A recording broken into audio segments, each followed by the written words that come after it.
বর্তমান যে পরিস্থিতি দাঁড়াইছে, বিবাহের পরে বর্তমানে যে ডিভোর্সগুলো হয়, সেই ডিভোর্সগুলা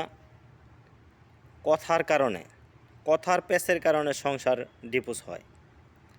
আজ থেকে 30 বছর আগে, 40 বছর আগে ভাতের অভাবে, কাপড়ের অভাবে, সংসারে অববন্টনের জন্য সংসার বিচ্ছেদ হইতো। আর এখন সংসার ডিভাইডেড হয় শুধুমাত্র কথার পেছে। একে অপরকে নিন্দা করে কথা বলে, একে অপরকে অপমান করে কথা বলে। মানুষের অহংকারী ভাবটা বেশি নেই। একজনের কথা আরেকজনের গায়ে সহ্য করে নিতে পারে না।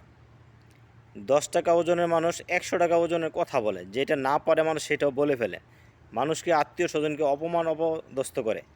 সে অপমান অপদস্থ করতে গিয়া, মানুষকে নিন্দা করতে গিয়া, শ্বশুরবাড়ির মানুষকে অপমান করতে গিয়া, অতি লোভ করতে গিয়া, বউকে মারধর করে শ্বশুরবাড়ির টাকার প্রতি লোভ করতে গিয়া সংসারগুলো ভেঙে যায়। বর্তমানে টাকার লোভ, শ্বশুরবাড়িতে টাকা আনার লোভ ছেড়ে দেন, তাহলে সংসারের মধ্যে কোনো ধরনের অশান্তি আসবে না।